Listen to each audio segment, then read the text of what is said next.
All right, good afternoon once again, and welcome to another edition of the Google Plus Hangout for Channel Beam. And today we're looking at the Trump presidency. There was a lot of reactions from Nigeria, from Africa, from Asia. I mean, like, there's just been so much going on. But then today on the program, we'll be looking at what it has in stock for Nigeria and even Africa at large. And joining me to look at this, first we'll have Ois Yakubu, who joins us from Nigeria's Federal Capital Territory. Ois, thanks for coming on the program. Hey, Victor. Of course, and then we also have Victor Bamishaye, who joins us from Lviv in Ukraine. Victor, thanks for coming on board as well. Okay, it seems your mic is on mute. Let me unmute that. Okay, I got that covered. Thanks for coming as well. Thank you so much. It's my pleasure. Of course. All right, so just kickstart this conversation for us. I mean, what do you make of the Trump presidency, first and foremost?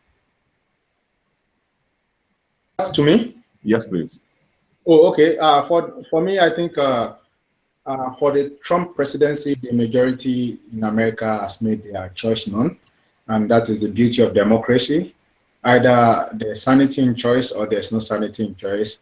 Either you made it considering all the options or not. The basic thing is the choice is yours. However, whatever it may be that you considered in making that choice will now be the subject of discussion for historians. But for what we can see is that Americans have made their choice, and through the system that they use, which is peculiar to them. And I think the Trump presidency is here, no matter what anyone has to say, and we'll just have to see how he runs it in the next 4 years, hoping, as many pundits will say, that they will last the 4 years. So I think democracy is at its peak in America. All right, very well. Let's also get Oris's thoughts on the presidency of Donald Trump, businessman Donald Trump. Yes, well, I would like to reinstate what Victor has earlier said, Bamidele, as to the majority deciding what is who they want to lead them for the next 4 years. The emergence of Trump as the president of America goes to highlight one of the possible dangers that is associated with democracy, which in the past it was claimed to be like a mob rule. A few who rule, people selected to rule for the interest, for the general good of everybody, then democracy is going to work. But in a situation when you have a few people and they are serving only the interest of a certain section or a certain group of a society, in this instance can be assumed to be a dangerous form of governance. But like I said earlier, this is the decisions of the Americans to make, and they have made it. And of the protests and the outcry around the globe, people have to live with it. Trump is the 45th president of the United States of America, the most powerful man in the world. Its implication for Africa, again, this is a very sensitive issues as regards his views on minorities and his more right-centered opinion as to liberties and other forms of human rights, and amongst other issues that was raised during the campaign. First of all, I would like to state that policy as regards Africa, largely after the Cold War, has been non-interventionist. Singular consensus between United States and Africa as regards policy-making establishment over the importance of Africa to US. There's no singular treaty between the US and any country in Africa. Cold War. Then those were the days of the proxy wars, the days of the two ideologies, communism and liberalism. Then United States was interested in Africa in the sense that it used aid in sense of military and financial aid, amongst other means, to follow its own ideology. But the demise of the Cold War has brought about a stagnant in US foreign policy in Africa. It is not changing, it just continues. It is centered, probably I can cipher it around 4 certain principles. Democratic institution, economic growth and development. 3 is advancing security, peace and security. And the 4th one is promoting an opportunity, area in which I feel Donald Trump is going to be proactive in sense of his foreign policy, has a lot to do with the rising threat of fundamentalism and terrorism in part of Africa. He has stated his views and his opinions about the fundamentalists. So this is one area that there is likely again to be some certain level of policy by the US. But the beauty of the institutions of democracy, again, does not necessarily give a lot of power to one person. Trump, as a president, has the oversight function, but the system of governance, the decentralized system of governance in the United States has dispersed the power among all the tiers of government. So we look to see, it is too early for us to project the impact this may have on Africa. We can projections, but this will be setting by the people who constitute his cabinet. All right, Hello, very well. can you hear me, Victor? Yes, I can hear you. So you made mention of some interventionist approaches, but I'll come back to you on that. But Victor, let me just take you up on this. We heard about protests in Port Harcourt by some members of the indigenous people of Biafra. I mean, they were it wasn't a protest; it was a rally. They were showing support for Donald Trump, and I'm not even talking about interventionists. Do you think there is a correlation between the emergence of Trump and the how would I put it, the actualization of their dream? I don't think there's any correlation whatsoever. What I think is the people, indigenous people of Biafra, as they call themselves, are only trying to ride on the waves of trend and try to cut attention to themselves. And that, I think, is what they are trying to do. There is no correlation whatsoever, in my opinion, in my view. And I think the emergence of Trump wouldn't change anything as it regards that, because even when states want to secede, there are ways to go about it, and I don't think currently the indigenous people of Biafra, as they call themselves, are towing that path. More like they are going about it in a more violent, non-peaceful way, so to say, and in an aggressive ethnicocentric way. And I think the emergence of Trump wouldn't better their lot in any way. So that's what I think. Because even if he has personal views, like Oyis has rightly said, there's decentralization of power in America, and it will be checkmated, I believe, by the other arms of government. But one of their claims is that Donald Trump supported the Brexit, as the movement out of the European Union by Britain, and I think that will also they feel that is a plus for them when they intend to, like you said, now go through the proper channel of leaving. Don't you think so? What I believe is that Donald Trump supporting Brexit is not equal to Donald Trump supporting Biafra, because they ideas and things. The Brexit was the exit of a country from a union, from a regional union, and Biafra's case is a case of a secession. They are trying to secede. So there are two fundamentally different issues, and I don't think Donald Trump or any president whatsoever would want to talk about the secession of a part of a country when they have not really gone through the formal ways of doing that. All right, we have to wait back and see. But let me come back to you again on the issue of interventionist programs. Like you made mention of how the United States might be able to intervene in North Africa, where you have terrorists and insurgencies going on. There has also been the issues of Nigerian military engaging in human rights abuses, especially, the fights against Boko Haram terrorists. How do you see us continuing in this aspect? Like, how do we address these challenges, or how does Trump's presidency affect this? Exactly. How does Trump's presidency, now supporting or being interventionist, curb against or mitigate or even stop added to or reduce to its barest minimum the issues of human rights abuses? Well, I closely followed most of the presidential debate between himself and Hillary Clinton, and I cannot recall in any forum or medium of which he spoke about clamoring for human rights or liberalization of someone, or the clamor for human security as an issue to be taken upward, because he has clearly stated his opinions as regards certain aspects that has to do with individual decision making, and he is against such. So I don't necessarily see a correlation between him and his presidency may affect in a positive way the issues of human rights abuses against the Nigerian authorities. But in the sense of the insurgency in Libya,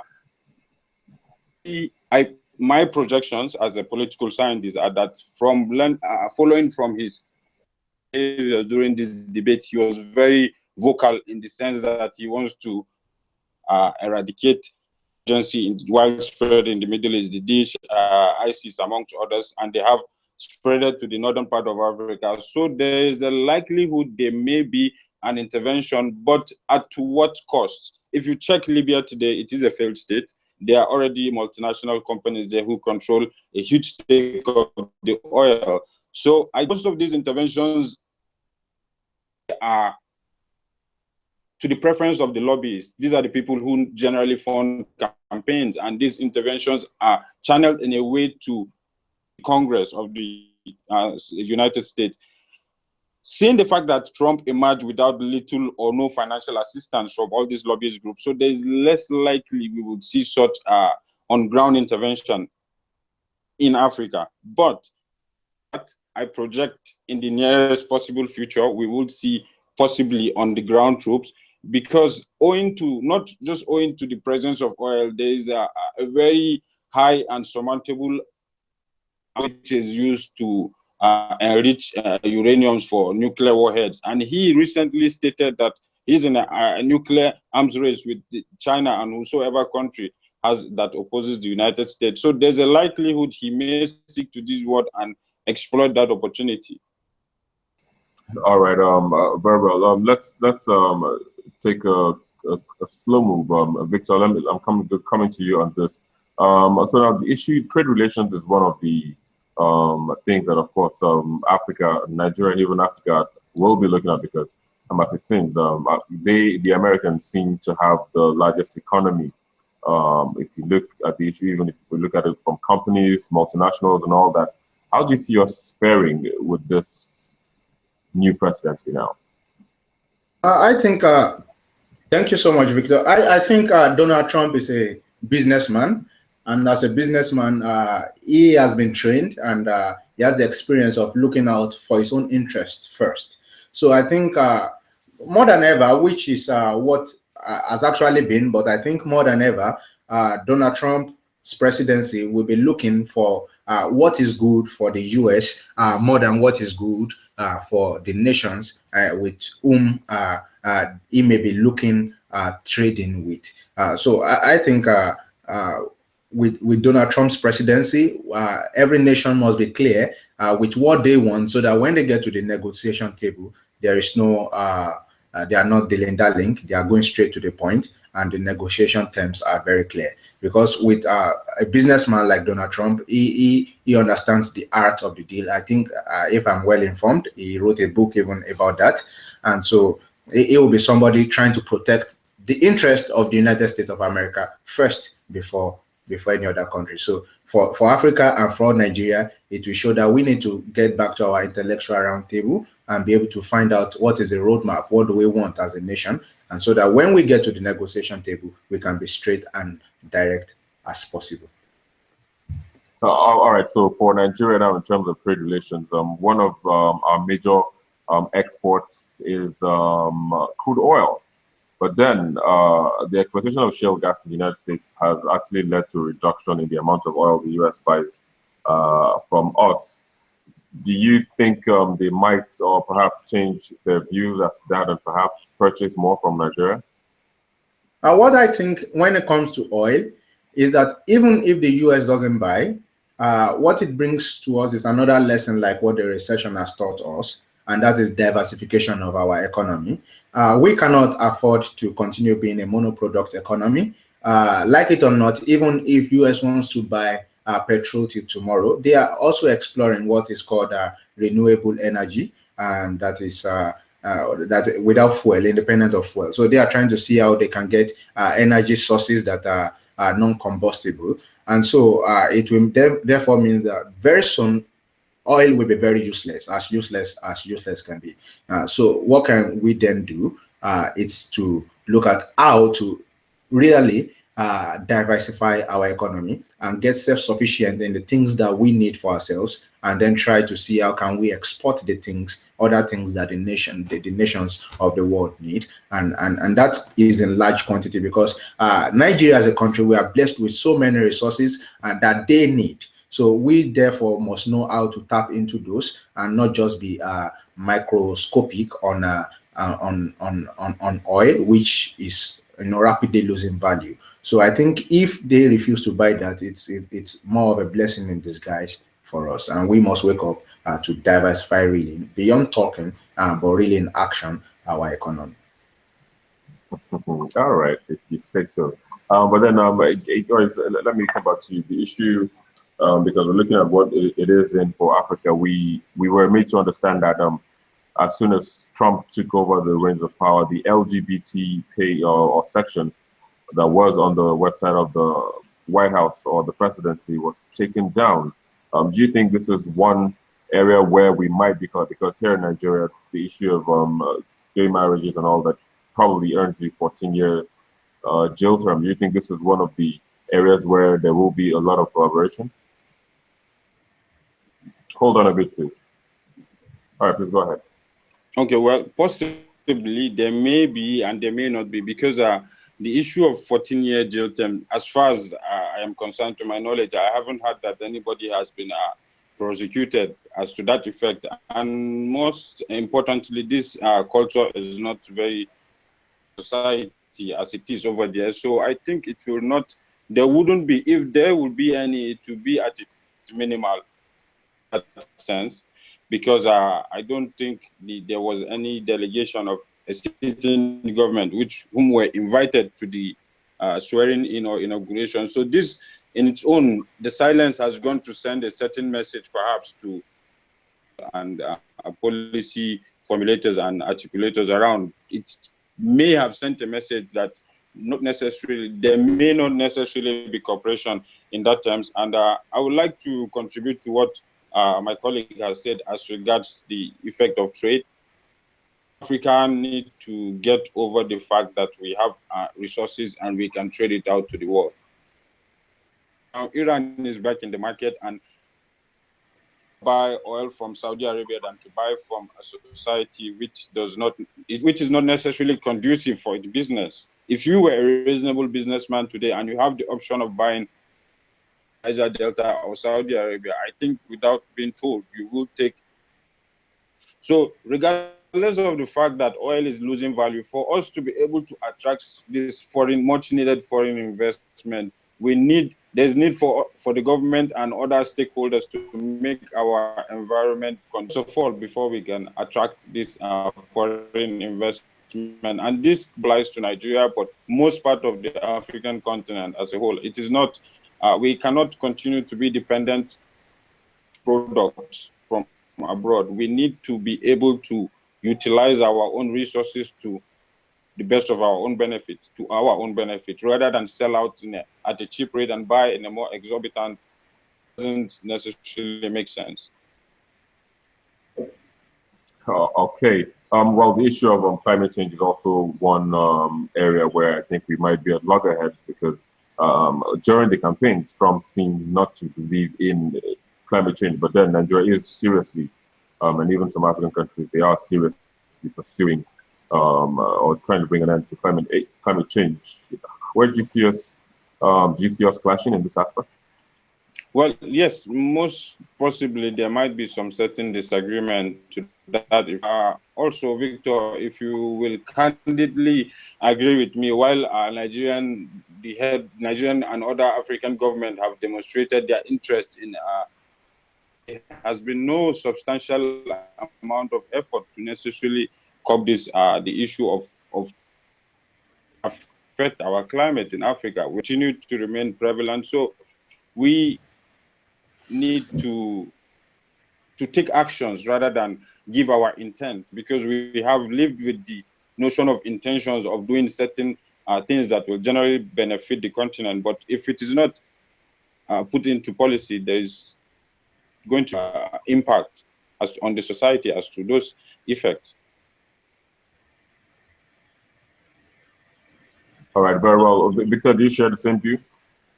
Yes, I think Trump may not believe in what's it called, in climate change because of what he knows, to the extent that he knows. And the truth is, usually when argument comes in, I believe that logic always prevails over sentiment. That his advisors would be able to point him right in that direction. The US has invested so much into scientific researches for them to just be ruled by sentiment of him. And I want to believe, and because institutions actually do work there, I believe that very soon you will see him changing terms and changing it.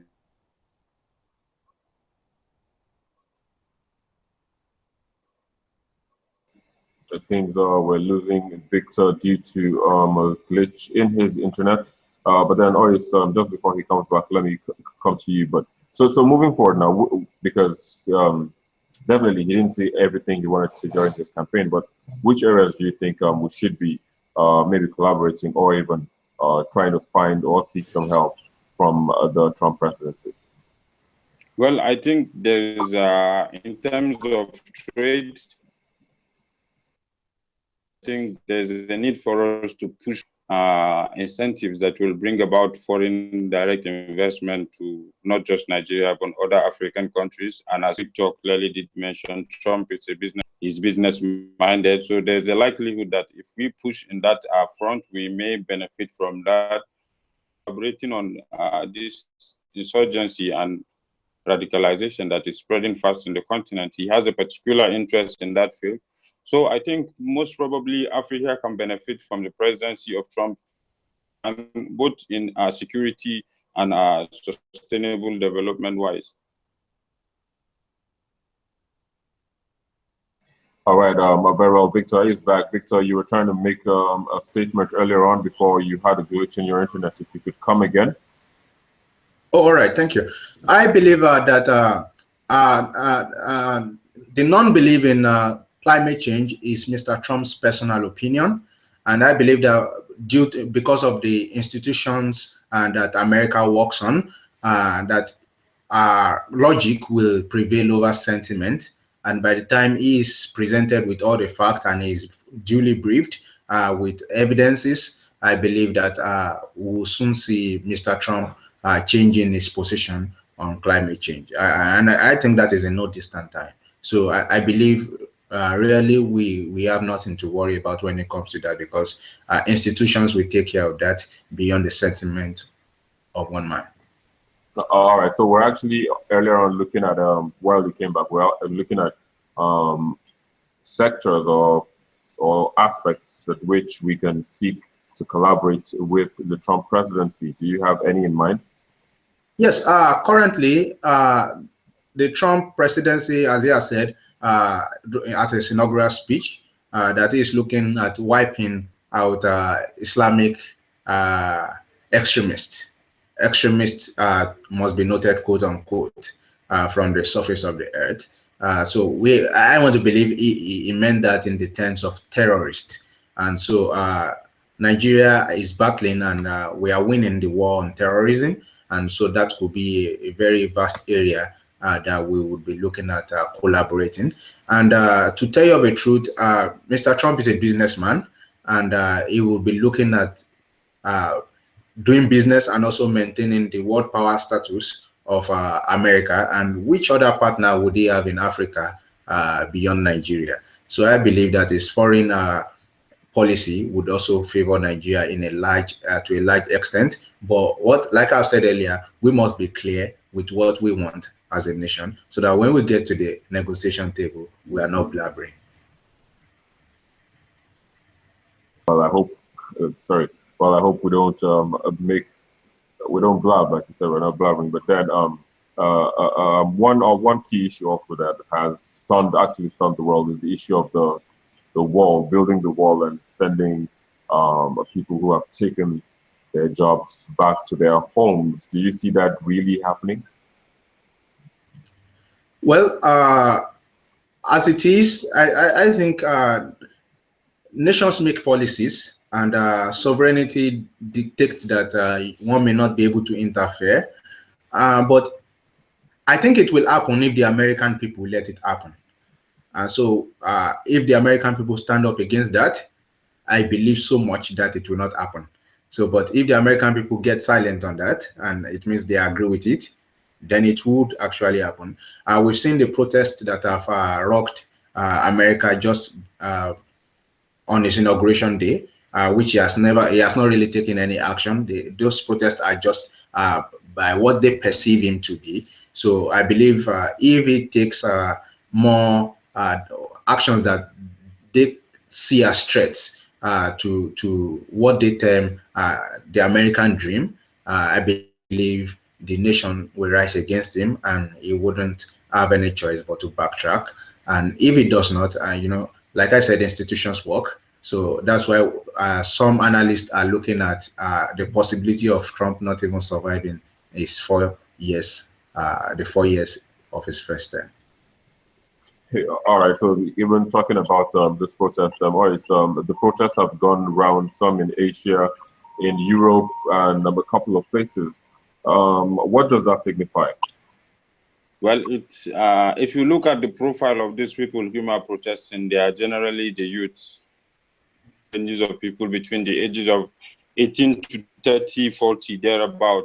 And if you look at the profile of the people whom voted Trump in, they are generally the more elderly Americans who feel that the incursion of the Mexicans and other taking away their job. And Trump wrote on the back of the sentiment to get to that position. So this protest shows the dissent as a certain quarter of this, a certain quarter of the society is more aware, considering the channels information amongst other means that are available to your fingertips today.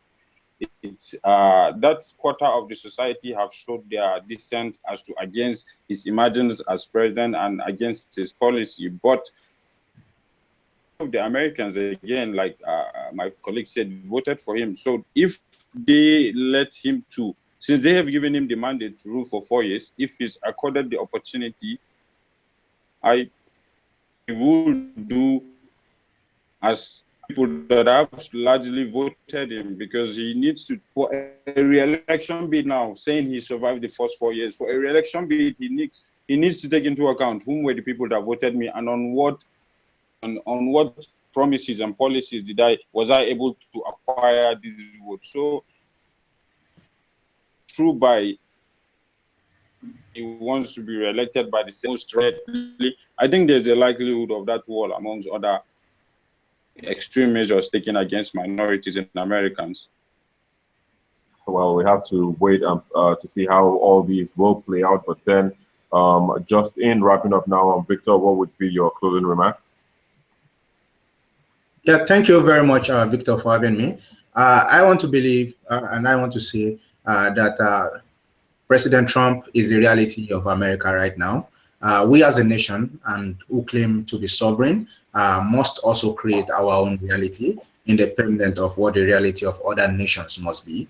So the actualization of the Trump dream must not be an excuse for our own ineffectiveness or inefficiency as a nation or as a continent.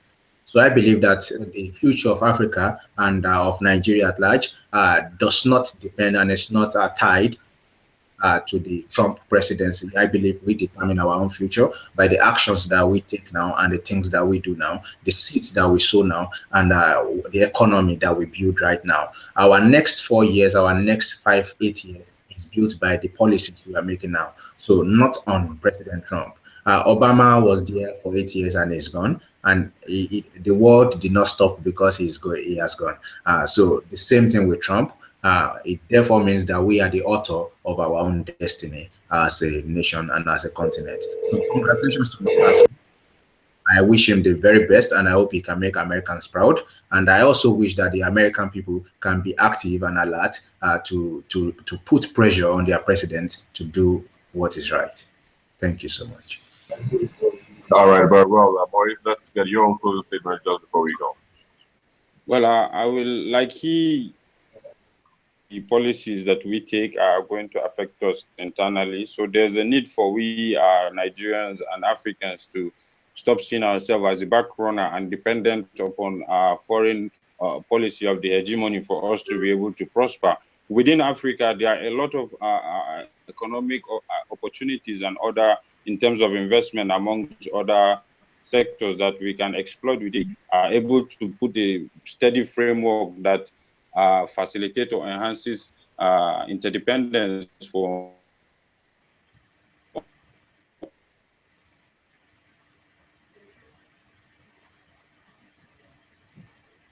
All right, it seems we are losing Ois.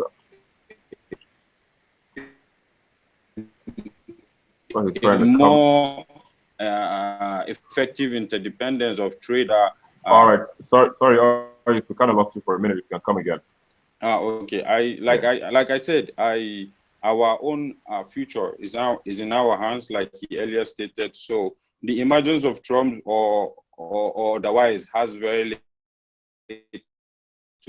or not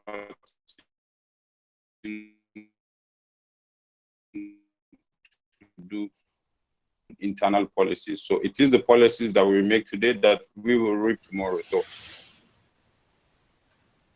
the of trade and expertise within the continent are likely to profit us than a more that will definitely be a negotiation, regardless of what we are negotiating about. All right. Yeah, we're with you very well. Then, well, thanks. We have to wrap it up on this note. Ois, thank you for joining us from the Federal Capital Territory.